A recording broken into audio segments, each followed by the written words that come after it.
Hello and welcome to 100 Yards of Football Sports Talk. I'm your host, Coach Kevin Bull Jones, and sports fans, we got some fun this evening.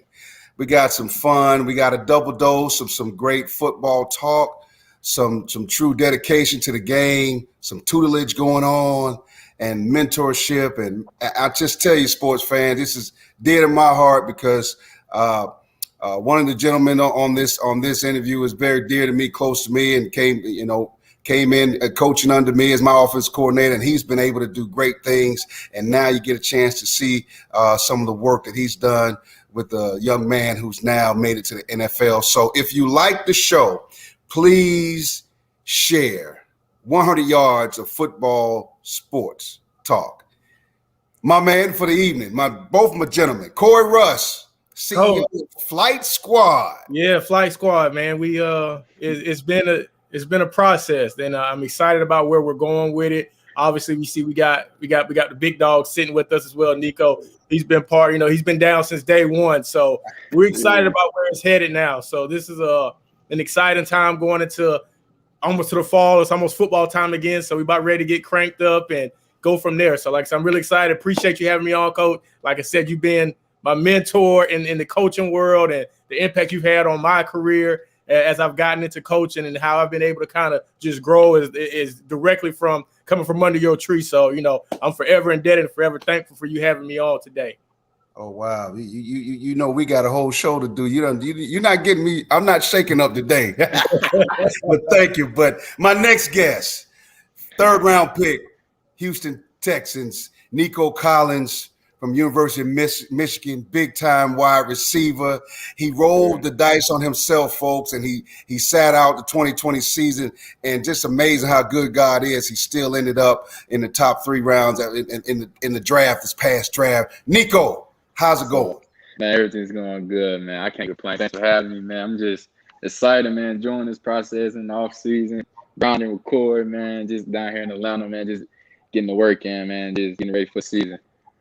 Well, I can tell you right now, the joy of having both of you all on today. Okay, had a chance to talk to NFL players, current and former, and then talk about people behind the scenes, and not really behind the scenes, but just on that journey with them and the training aspect of it with you, Corey, and then our connection in the coaching field and being able to watch you come in and do your thing and knowing when it's time to move on to some things that you want to do, and then to watch the product. I mean, I feel like I've known you, Niko, for a very long time. Right. Because, I mean, goodness gracious, he talked about you, so all the workout y'all had on the beach, I forgot about those highlights, but I certainly we will have to get together again after the season over with so we can pull out the beach drills and stuff that Corey put you through. But I feel like I've already known you, but more importantly than that, your journey to want to be where you are in the connection. I'm going to ask both of y'all a question. How did it start? I'm going to start with you first, Corey. How did it all start for you? I know you played at Morehouse College, but I want you to expound on that a little bit, and then I want you, Niko, to follow that about your journey, to how you got to where you are today. First with you, Corey. My journey, football, started like most guys, started playing Little League at 7 or 8 years old.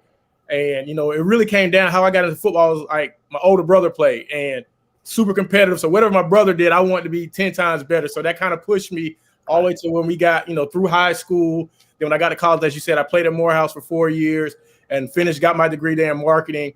And once I graduated, I actually, went to the corporate world like most guys. You just know, you go to work, you go to school, you graduate, you go to work, you find a job. But what I found is, working in corporate America, there was a part of me that was missing that itch of football, that competitiveness again, missing that itch. And 2 buddies of mine, 2 of my college teammates were kind of getting this youth passing league started for, kids that are just first starting out in football that maybe didn't want to play tackle yet or just kind of getting some early stages of development. Mm-hmm. And they was like, man, just come out and help sometime and just kind of volunteer, just kind of be around the game again. And as I got more and more into it, and as that league started to grow, we kind of started getting into the travel and the 7-on-7 stuff. And that's kind of how me and Niko's path kind of crossed as far as with the 7-on-7. He was coming fresh off his, I believe it's 2015. So he had just come off a state championship at Clay Chalkville. And, his dad they were just looking for just a development going into the off season. he was he was playing basketball as well, but he knew like football was going to pretty much be what he wanted to do full time, and so that's how our paths kind of connected. So I think from his sophomore year of high school until where we are now is just kind of how that journey is. It's just grown and flourished, and we get to see the the beginning stages of something great for him and him starting his professional career. So me more than anybody, man, I'm one of his biggest fans, but I know just his humbleness and how hard he's worked to get where he's at now. I mean, this is just the fruits of the labor that he's put into it. So, I'm excited for him, everybody around him. He's got a great family, a great support system that's had his back, and they've allowed me just brought me in his family as well. And I think that's what helped our relationship when we're on the field training versus when we're off the field. Like it's a family environment. It's always love, and he wants to work. At the end of the day, he wants to get the work in. So I can appreciate anybody who wants to get that work in every day, and that's how we go about our relationship. Well, I tell you right now, before we pass it on to Niko, I remember when you came on staff with me, you, in fact, a parent had referred you to me because of the work you had done previously with helping kids out. And so that training aspect. And I find it amazing now that we down the road. See, I told you, Niko, I heard about you a long time ago. Corey was with me at Mount Zion High School, and we had a time there coaching, and he was my offensive coordinator. And I'll admit, I threw him in the fire. He did. No experience. And Niko, he had to face those monsters. I mean, we faced the Stevensons, the Lowndes down in Valdosta. Yeah. I mean, I heard about that. He came into a situation that was the toughest scenario. Plus, working on being able to become a certified teacher in the school system, doing that as well as coaching. Usually, you come through coaching, you start with a position, and maybe some people volunteer, but more importantly, position coach. Then eventually, you graduate to coordinator. I never became a coordinator until I had 9 years of coaching high school football. But Corey had I threw him to the wolves. It was but my confidence was just knowing his composure, his knowledge of the game. But on Friday night when you call those plays, everybody wants to be a coach. Right. You got to pull the trigger on Friday night and throw that go route to win the game. So it's funny, Niko, because when me and Corey together, he saw some things, and I'm just gonna tell y'all sports fans because I know you're listening.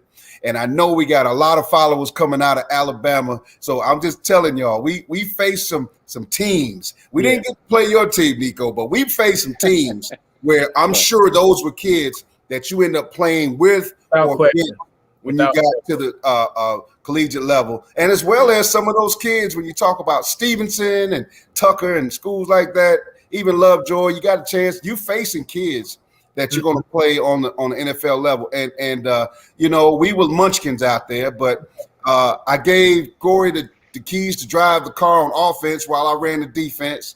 And it was a labor of love, but the thing that I admired about him is he was cool as ice regardless. So you could never know that anything rattled him. And I know something rattled him because he saw so much in a short amount of time, but he never act like it. And so I was training. He got the cool training going on. Yeah, and it was, like I said, but just kind of piggybacking on what Coach said, just throwing me in that fire. But it was appreciative. Like I learned so much so quick because he gave me that confidence to, hey, do your thing. I'm trusting you. He gave me the keys to the car. He let me take my bumps and his bruises. But and I appreciated that aspect that he never lost confidence. And the work I had put in, we put in a lot of hours together, a lot of hours and a lot of just them come to Jesus moments where you just talk. I don't know. Gotta talk to him, boy. Talk to him. Hey, Niko, we had a whole lot of come to Jesus meetings. We had some stuff that they probably should have did a documentary on me. This was before all the all the stuff they got now, all the Netflix series. Now we were literally living it every day, and but that it actually helped. It grew me like on the field and off the field as well. Like it made me a better man. It let me know that any adversity, any adversity we face, any success, just always had that same mindset. Don't let your highs get too high, don't let your lows get low. Just get up and go to work every day, and that's kind of how I've taken the approach in everything I've done. And like I said, Niko the same way. If you think I'm cool, I ain't met nobody else that he's as cool as they come. I don't know how he does it, but I ain't met nobody cooler at such a young age. But he get that, so it's been great. Wow. So Niko, time to pass the ball to you, and you go ahead and take this reverse and run with the ball. How did he get to this point? Give me where it started for you. All of the hard work and everything. Yes, Talk sir. to me. Sure. Yes, sir. So I've been around the game since day one, man. I have an older brother and my dad, man. He always took me to the field whenever my brother go, just to watch him, just to be around the game, just to study him, just to be around it, no matter what I did. So that's pretty much how that started, man. Just watching my brother, just watching him play football. We both went to Clay Chalfer High School. He went there also. So, watching him Friday night lights. I was in middle school or elementary. I probably was elementary. Just going to his high school games, man. Just watching him play. Shining under the lights, man. It was a great feeling. To be like, that's my brother. So, and once I got to that age, we were both competing to each other. He was hard on me. He ain't never let me win. I used to get frustrated. I used to cry. I was young. I like to lose. But so yeah, I say my brother, man. He made me tough, man. He did. He was being the younger brother, and he was the oldest, so he been around the game for a while. He just always pushed me and motivated me, just to get better. And so I ended up watching him when I was younger, and I ended up playing football up until I say high school, man. I played basketball also. I was a 2-sport athlete, and I say I used to love basketball for real, man. I was like, I fell in love with basketball before I fell in love with football for real. I used to be like KD out there, man. I used to run the three, the rock, all that, man, for real. I used to I was going to the league, and then the AAU tournaments, man, the EYBL tournaments they had down here, basketball tournaments, man. But yeah, so high school, I played both sports, football and basketball. Up until my football career started taking off a little bit. I was highly recruited coming out of high school. I'm very blessed for that, man, for sure. Yeah, so that's how me and Corey met, man. My 10th grade. That's 10th grade year, 10th grade all season. 707, man. We travel, go play 707 teams, man. Used to kill people, having fun with that. Just out there fading everything, getting championship, man, all that, man. I 707 group, man. I think we was legit, man. I think we were a lot of guys that are playing on Saturdays and getting ready to play on Sundays now. So yeah, those I say our 707 group was pretty loaded in high school, man. And so I was highly recruited, coming to high school. Best of that, man. Ended up committing University of Michigan. But my top 3 schools, it was Michigan, Georgia, and Alabama. And I remember. I remember, man, Niko. I'm one of the sports fans to hear this story, but I need to understand. I walk this through with you, way over here in Clayton County. Before the sports fans, go ahead and I ain't gonna throw none of that in front of your face like that. I'm gonna leave that there. But finish the story. Yeah. So I'm getting ready to commit to school, planning on going to college, man. My top 3 was Alabama, Michigan, and Georgia. And man, I say that process, man, it was stressing, but also was a blessing for sure, man. To a lot of high school kids don't get the opportunity or that have that type of scholarship offers, full rides to go to big time Division I schools like that. And so I'm just blessed for that, man. Just that whole process was just. Oh man, it was stressing because you don't know where you wanted to go. You didn't know if you was gonna make the right decision at a young age. I was real young. You're 17. You don't know if you're gonna make the best decision for you or that's gonna lead up to the next 3 years. You feel like is this the right place for me? So I had the help by my parents and my siblings. I sat down with them after I came back from a recruiting visit from Georgia, and I had signing day that Wednesday. I think I came back from Georgia that Monday. So in the back of my head, I'm thinking I'm about to go to Georgia. I'm about to be a Bulldog, So I say that Monday night, man. I sat down with my family, and we had a conversation about the pros and cons between the 3 schools, man. And Michigan stood out the most. What stood out the most about Michigan and the other schools, man, was just Coach Harbaugh. I just like his coaching style. He coached in San Francisco, came back to Michigan. He was All-American in Michigan. Man, just like his whole just coaching was just different from everybody else. You know, we went on, mission trips. You know, I said my freshman year, my senior year in high school, they went to Rome. So I was going to get ready to enroll. They went to Rome. So that was the first trip, man, and that really was like an eye-opening, experience. Like just to see that, just know that he's taking a team, mission trips to see different things, taking them out the country, just learning, more things other than football, outside of football. That was Harbaugh's main thing. Just it's bigger than just football. So it was 20 years from now, then what? So that was Harbaugh's main concern after football, the academics, and then it's football. But once it was football, it was football. But yeah, so I came in my freshman year, man, and it was pretty tough. Just coming to a college program, not knowing what to expect. The pace of it, the offense, just learning different things of it. Learning going to class and going to football, just trying to maintain your schedule a little bit, man. It was, I'd say tough. My freshman year was pretty hard. It was tough, man. It hit me a little bit, man. Just trying to go to class, and I got practice like meetings at 12. I don't know when to wake up, go to this first class. I was at 8:30. I was gonna sleep in, go to the second class at 10. So it got to a point where I just had to, just all right, I'm here for a reason. Why. I went to Michigan, for academics, graduate. I want to make sure I want a Michigan diploma. So that's really why I was Michigan, man. The academics there, and Coach Harbaugh, man, his coaching style was just it stood out to me. I feel like beyond, that was other than Saban and Kirby. They were great coaches also, but I feel like that's what Harbaugh stood out the most to me. And my sophomore year, man, I feel like that was my year. I had my freshman year, and that gave me time to, acclimate the playbook, get familiar, get comfortable. The coach had to build trust, from my coaches and my teammates, man. So that off season was a mission for me. After me and Corey got in the lab, we was in the lab. We've been in the lab all the time, man. But it was just that grind was just different, man. Because I was, I didn't feel comfortable, not playing. I was used to playing in high school, just not being in rotation, man.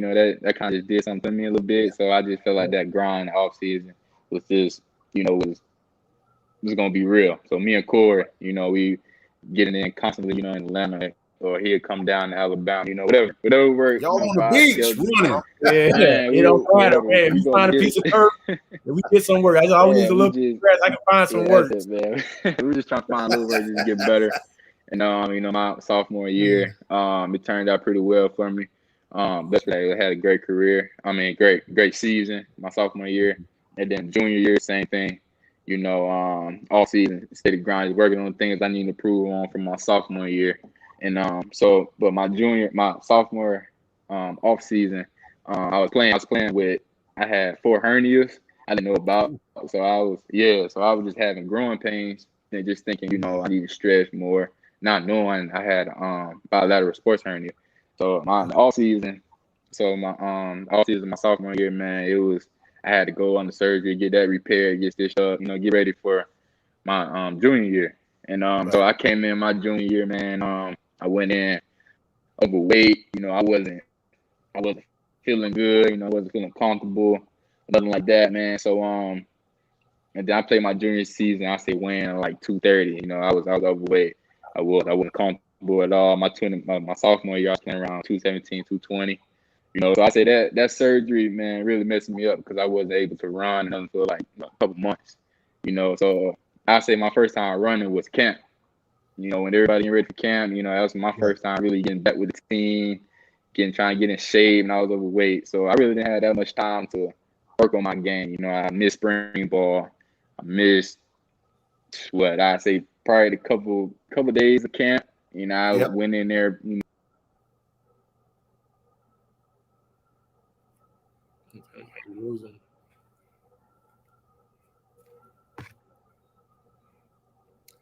Yeah, we probably lost him, and we just get him to move over a little further in his room where he is in his location. Get him to move over a little bit. Okay. And get him to move over a little bit like he does on the field. And make some situations happen so we can get him back. And while we're waiting to get him back, there he is. Okay, there you are. Yeah, we thought you went on that fade route. Man, I would have went. My bad, they got kicked. story got low. But hey. my fault. But yeah. No, that's okay. So it's live on there, baby. Let's go. My bad. I just got kicked. Yeah, my bad. But yeah. So I was there. So I was going to my junior season overweight, man. So I got, to the season weighing overweight. I was like 10 pounds heavier than I was my sophomore year. I felt like a milk truck on my back. I was running slow. I didn't feel good at all. And so my mission in my junior season was to come back to school, get ready for my senior year, get my body back right. And that's what I did. So I was planning on coming back for my 2020 year. Then I ended up canceling the season due to COVID. And so that kind of did something to me. So I was kind of hurt a little bit. I was like, dang, I came back, just to prove a point. I was overweight.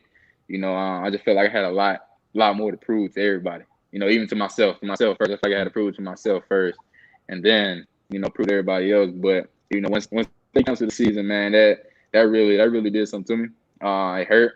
I was like, dang, 'cause I really came back for a reason. But I ended up sitting down with my family again, ended up making the decision to opt out 2020 season, and they ended up forcing the season in the Big Ten. I didn't play like 4 games, but yeah, so that was a journey. I got invited to the Senior Bowl. Ended up, having a great week there. Grabbed the eye attention from a couple scouts, So I say that week helped me out a lot, big time, because I opted out, and a lot of coaches, wanted to see what was I doing in the fall, during the fall. Since I wasn't playing, what was I doing? I feel like that was my opportunity, to show them what I was doing. Definitely.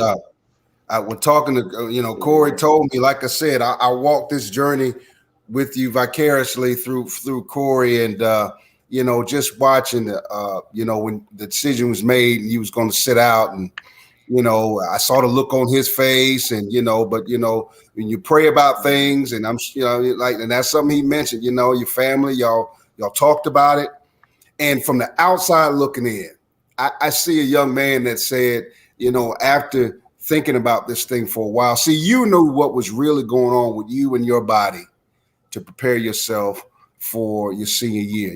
After 3 years, 78 catches, over 1,600 yards and receptions and 13 TDs, but you had to make a decision. And the coolest part of listening to your journey is knowing that you had a support group of people that had a chance for you to, when you're navigating, not necessarily making a decision for you, because it is your decision, but being able to navigate and being able to, my mother used to always say, how effective are you as a listener? And listen to people that are around you that care about you, and absorb it to figure out which way you want to go. So when I remember all the 7-on-7 stuff, then I saw a couple of games you played in, a couple of a real big game. I know it was your junior year. You had a big game against somebody. Can't remember. Yeah, it was Indiana. Indiana game. Yeah. Indiana. And then me and Corey talking about it, and I'm sitting here, I'm texting, while you I'm acting like a dad still texting. Oh, did you see the catch? Oh, did you see that? Oh, did you see that? Hey man, they let him run his What we doing? Yeah. I mean, we being who we are, and I'm getting all excited, with wife looking, kids watching, so everybody know who that is.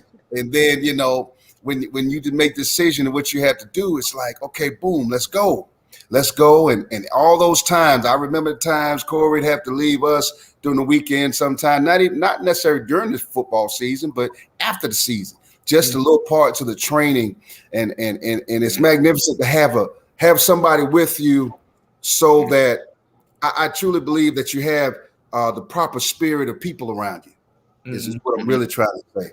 And Nico, I think that's a blessing. And it was a blessing when Corey came. He came to me the same way through a parent. and as a high school coach, head coach, a parent, I got somebody that can really, really, really train the receivers, coach. So, I'm kind of looking at that parent like, here we go. What's his angle? What's his angle to be, because his son, both his boys played for me, actually. One of them was a quarterback, and the other one was a very good defensive back. Right. Very good. Short, but very good. Great feet. So you, as a coach, head coach, you're going, oh, what we doing here? And all of a sudden, Corey come up, and I'm going, hey man, what is this the guy? This him? He tried to, hey Nico, he tried to give me his Clark Kent impersonation. not Superman, but he Clark Kent. Yeah.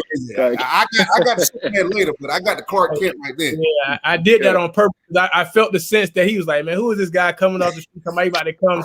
But here's this is how I got Coach Jones' respect pretty early. So I think I showed it to him. I think they were at like Cam Newton. I think the first time we met.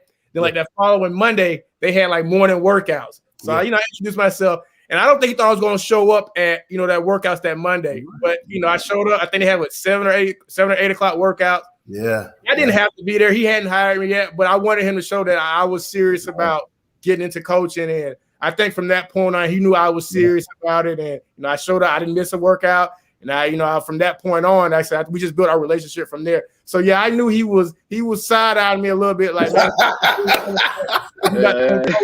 but I was serious, and like I said, from that point on, when I showed up at them workouts, like I was all in from that point, and here we are.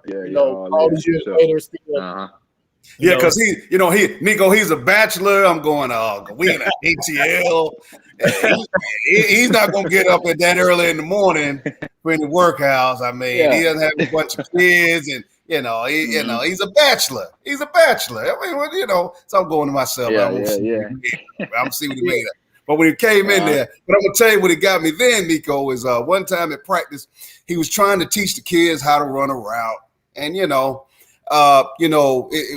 amazing part about coaching, and both of y'all know this, definitely, Nico, from working with various coaches, and it's sometimes it's not what they say, it's how it's delivered to you. Mm-hmm. How do you process what a coach is saying? And then for Corey, he just, we had a couple of young kids that were very athletic, but they needed to learn how to run routes. And they just, I don't know how the trash talking got started. But next thing I know, coach out there with his cleats. Yeah. Cleats on. Hey, Nico, he's out there with his cleats on.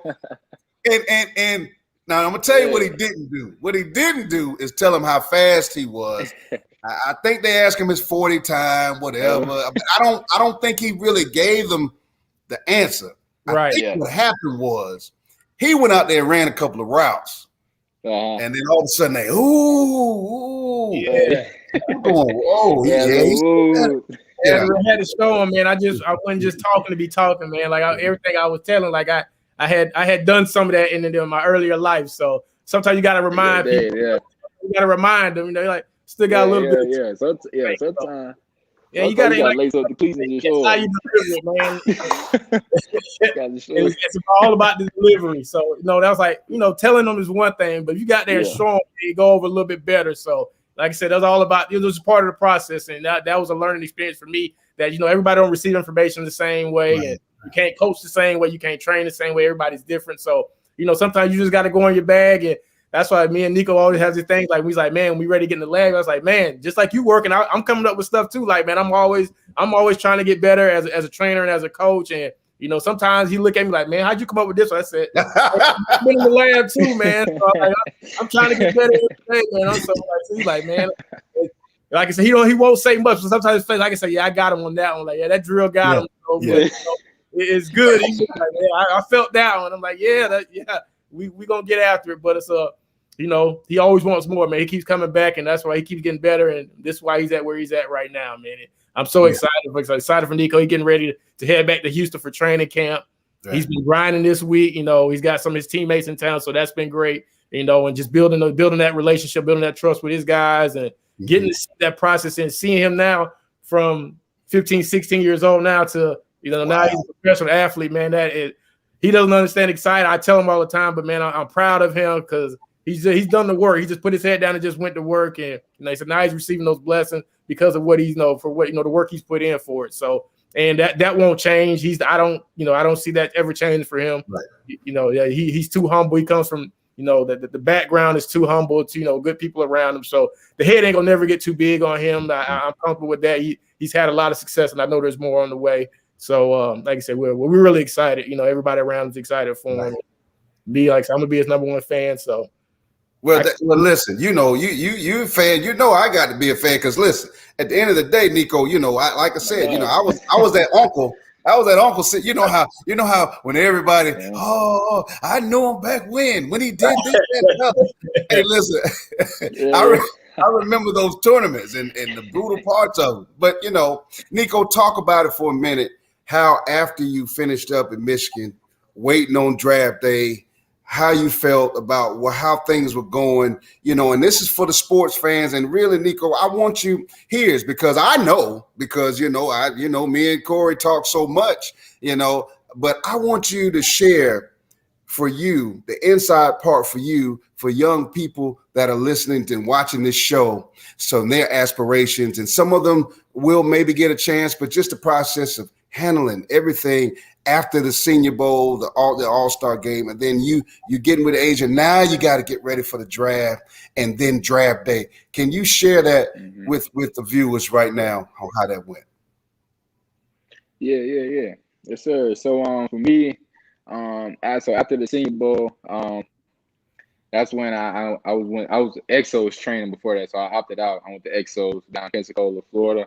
So that's where I was practicing my combine training, like my L drill, proper, footwork, technique, because of like the small things matter. I didn't know, like the 40-yard dash, like a slightly wrong movement is like it matters. That's the difference between a 4.43 and a 4.43. You know what I'm saying? 4.43. You know what I'm saying? So when I first went down to combine training, I just thought, it was just, speed, agility, just work out, just going out there run some drills, just L drill, 5-10-5, 40-yard dash, broad jump. I've been doing this the Spark camps, since high school, Right. But yeah, on my whole life, so once I got the combine training, man, they really harped on the little details, because that laser not friendly. One move is gone, and then that can take you from a first round to the second round, third. That's money. They'll tell us as time is money. Right. So whatever. Yeah. I was there, training through that process, man, for a couple months, and it got pretty hard, because you train every day. You put in the time. I was going 6 days a week with Sunday off, and Wednesday was recovery. So those days was a grind, man. Those 6 days was a grind. And then you had the Zoom meetings with the teams also, they schedule Zooms, so those are random. It's like you're interviewing for a job, now it's like, all right, you want to talk to the teams, right? Make sure you're saying the right thing. You want to leave a great impression on the team, so make sure, they don't, say, this, he's good, but, the things like that, so that was mainly the things, working on my interviews, had a lot of interviews, working on the, training, mobility work, make sure, I could come in and out of my 5-10-5, footwork, right, just have a great time, so I say up until that combine training, man, it was a grind for sure. Right. It was, man. I say and that led it to pro day. Once pro day came, man, that was time to shine. I was a little nervous. It was all, we had all 32 teams there. It was great for that. Blessed to have that. Because a lot of colleges didn't have all 32. They had a couple, but our pro day was pretty. It was pretty packed. So that was. It was pretty. I was kind of nervous a little bit, man, because all that the grind. I opted out 2020 season, so I didn't have any film. They was only going off the Senior Bowl. My last 3 seasons in Michigan. So my senior year, I didn't have any film. So they was going off those Senior Bowl film, and and what I was gonna do in pro day, and so pro day, I ended up, testing really well. Yes, you did. And at the end of the What was pro that day, time man, again? Go ahead and yeah, shout so I that ended time. up, it was 4:43. Entering the 4:43 40, That's man. 6'4" and Then 200. that was the How first. many That was pounds? the first thing. I was 220. Wow. 220. Wow. Yes, sir. So yeah, so that was 40-yard dash. That was the first thing we did, man. And that was the first box I checked. I feel like that was the last, question mark, that everybody had. How fast is he? And everybody really seen me open up, or catch the ball in open space and really do something with it. I had a lot of deep balls. So they really want to know how fast I was. They seen I could run routes, catch really well. I could move good. So the last question mark was how fast is he? How Right. good does he run? And my whole combine prep, man, I made sure that 40-yard dash was gonna make make coaches know how fast I'm really am. And so I just grinding on that, man, just working on the techniques, and every day I could, just small things, Right. down there at Exos with Coach Anthony, man, he did a great job with just, focus on the small details, just in a 40. I feel like I was gonna be a track star after that. After I left, I thought I was gonna hop on for real. I thought I could raise anybody with after I left. But yeah, man. So after the pro, after I ran a 4:43, man, I checked that box, man. I was happy. I feel like my goal was accomplished. But I felt like I had to, I still had to show more. I still had to prove more. So my routes on there, routes on there we had, they watching, they had me run using my routes. I think I ran the whole route tree. A couple routes I Good. had to run again. They was out there working me because I didn't have any film. But at the end of the day, man, I feel like it was I did pretty well, man. And right after that, man, that's when the wait starts. That's when you waiting to know if you're gonna be picked up, from a team. It's a weird feeling because kind of high school, you pick a school you want to go to. You Right. get to choose where you want to go. Like I don't want to go, I want to leave. But now Right. it's like somebody want, they got to get you now. You interviewing for a job. So now it's like I never had a job before. So now it's different. I got an interview. I got to talk. I never had a job, so it's my first job, man. And so it was pretty nerve wracking just waiting. Just to hear my name called. And draft night, man, we was in Fort Lauderdale. Corey pulled up, man. He seen how anxious I was, man. It was just walking around, man, just waiting, hearing everybody's names called, and just like He said you would. He said you had to get up first a day few went times. by. Yeah. Man, I had to. First day went by, then hear your name.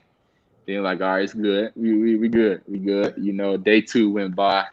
It's like, all right, man. Like, all right. It's still good. We're still good. And day 3, and that's when I got the call. 8-9 pick, man, to Houston, man. That was one of the best days of my life, man. That's an unforgettable moment right there, man. I had my family there, my loved ones, man. The people I care about, man. My circle pretty tight, man. My circle not that big, but I had one that meant something to me there. In a special moment like that, man. It's for them to be there. For me, and, with me, just to hear my name called on TV, man. It's like that's a dream come true, man. It's like watching NFL, the draft, my whole life. Hearing people's names called, going up to stage, holding the jersey, that's every kid, that's every football player dream, Right. getting to the league, you want to get to the league, that's everybody's dream, having their name called on draft night, man, and I got that opportunity, man, and it's still crazy to this day. I still think about it. And I got that, man, Listen, to I Houston, watch you. Corey. it's crazy. He was right there giving me play-by-play, and I'm asking him I'm Brian Gumble or somebody. Yeah, I could. Yeah. Man, I couldn't stop moving, man. I was so anxious, That's man. what I'm he just said. ready for that phone call, man. And I got it for sure, man. It was the best feeling. Everybody's happy, cheering, crying, tears of joy. The full range of man, let's get emotions. it now. Every Time to work top now. emotions you could. Man, it was a whole bunch of emotions. It was Man, it was crazy. That was that crown.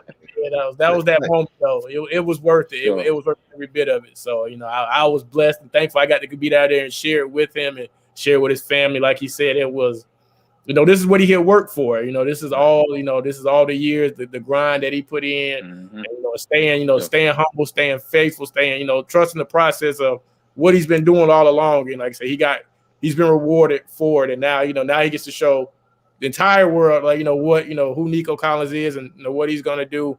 Right. And I'm going to be in this corner, no matter what. If he, God, if he never plays another down again, he's going to always be my guy. And, we expect him to do big things at the next level. So, right.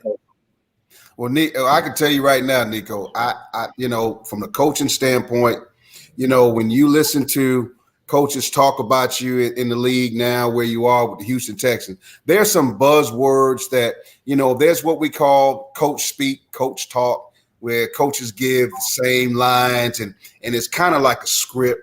But when you've been in the game for a while, like I have, you hear some different things. And here's the clue. And I'm kind of going to give a little secret away to some of the sports listeners that listen. I'm just going to tell you because it's, when those coaches, when they start talking and they're interviewed by whoever, and keep in mind, they're not all sitting together when they get those interviews. One coach might come off the field, somebody ask a question, somebody ask Pep Hamilton a question about you, somebody else might ask your head coach down there or GM. But here's the thing that's coming off that I caught on to. Everybody has those same buzzwords when they talk about you, about your mode of operation down there in Houston. Your drive to work, that work ethic is pretty synonymous with you and what you do. They talk about how you're extremely attentive to what's going on. And they also talk about how you don't have a rookie feel to you. They say that you come in there, you straight up grind, and whether it's in the slot, whatever the case may be, which I think is outstanding for you. It's a key element to your game that a big person that go across the middle and do things. You're fearless. But when the coaches, the GM, and the veteran players start getting quick bites and sound bites about you, and they all go along the same lines of buzzwords, that's special. That's a gift. That's a blessing because they all don't sit in the same room. And that's, me being on the media end here, they don't all sit in the same room and one reporter asks each coach and the GM, what do you think about Nico Collins? So my hat's off to you because that is a true element of people saying, veteran wide receiver Brandon Cook saying, look, he get up and get it. He get up and go to work, and come on, let's so the blessings come in where you are and the time that you put in to be who you are at what you do. And once again, the joy for me in all of it is watching my former offensive coordinator who, I said to him, hey, listen, you need to, I was pushing him out of the nest, Nico. I was like, hey, you're not married and don't have no kids. Hey, sky's the limit.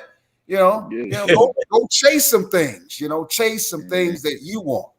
And I truly believe that with Corey taking that, and then, I'm gonna tell you right now, 95% of the people that train kids and receivers and high school kids and they don't have guys in the pros in their first year of doing this.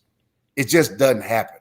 Now they can, some people like to tag their names on with somebody and say, yeah, well, I trained him. Well, okay. Well, you trained him once he got in college or out of college, but when they're in high school and you're with somebody for that long and the relationship that you two have, like I said, I've been hearing about you since the age of 15. And now we're in the NFL, so that tells you there was a maturity deal with this thing of blessings of blessings of success, of hard work, and look where you are now. Look where both of you are now, because Corey, how I feel about trainers. Yeah, that whole coach, everybody that's a trainer, you can't be a coach. And right. No offense. but I think both of y'all would agree with me on that. Without question. But I mean, they still have their niche. But when you can bring it together with that coaching element, then the personal training, starting up your own training group, flight squad, and now this all flight. You and Nico were together before flight squad happened. That's right. what I'm trying to say. So it's a labor of love watching y'all, man. I'm just gonna tell you, I'm truly excited. Nico, those guys that in those veteran rooms with you, locker room, that when they say things about you, ain't nobody putting no a gun to their head and telling them to say the right things. That's a true blessing where you are, and I feel that you're in a great situation for you, to be where you are. So when the draft came, and I'm sitting, me and family watching TV, and I think I had something to do, but I had to get back to watch the draft, and I got detained a little bit, so I had to call Corey and say, "Hey, what happened? What happened?" Because wife put me on a honeydew list for a minute. Remember that when you get married, they do put you on the honeydew list. Yeah, I do a lot of preaching. We'll talk about that another time. But on this side of the road, you get a honey list. But anyway, I already know. I would just want to say that it is a joy to watch where you are. It really is. And Corey, my love for what you do, how you do, the man that you are, and what you do, behind the scenes. That's why I wanted both of y'all together on the show, because it began before you even began with Flight Squad and turning it up. And to be able to have in your first year, formally starting everything off, one of your proteges and pupils of the grind. These are the benefits of his success. So Nico, hey, listen. We definitely you gonna make me put on a Houston Texans shirt. You might as well. I might as well. I mean, I live in Atlanta, and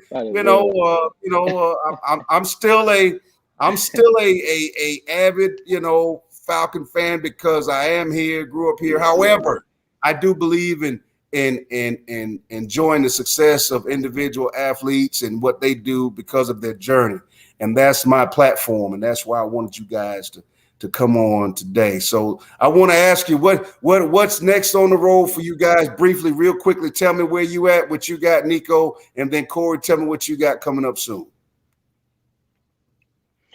Man, right. So right now I'm down in the training with Corey, man. So we'll probably just same routine, get some work in tomorrow. I'm here Saturday, so we're gonna grind these days while I'm here. And then I head back to Houston Sunday, man, to get ready, for camp. I report I think the 25th, one of those days. So that week I'm just go to Houston, man, to get my mind right, just get ready for camp, man, because it's about to get real. Grind is about to get real. So just get that week, man, just get my mind right, man, do whatever I gotta do, mentally prepare. And then the following week, man, is go time. Gotcha. I'm gonna have to go to get a plane ticket. What about you, Corey? What's next for you? Pretty much the same. Like he said, we're gonna finish out this week strong. Like I said, we're gonna fine tune some things.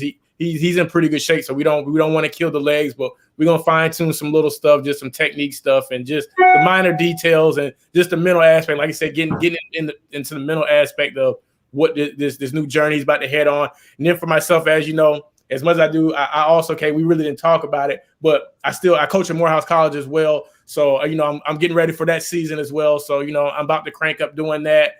I'm excited about where we're headed in that direction as well, and continue just this flight squad. We're going to take this as far as I go. You don't always say you look for validation, but this was kind of the validation of Amen. What we put in, and I've been blessed just to that we crossed paths when we did, and Amen. So we're gonna continue to grow and continue to grind, and we're gonna take this as far as we can go. And I'm here to stay. I'm here to help anybody want to get some work.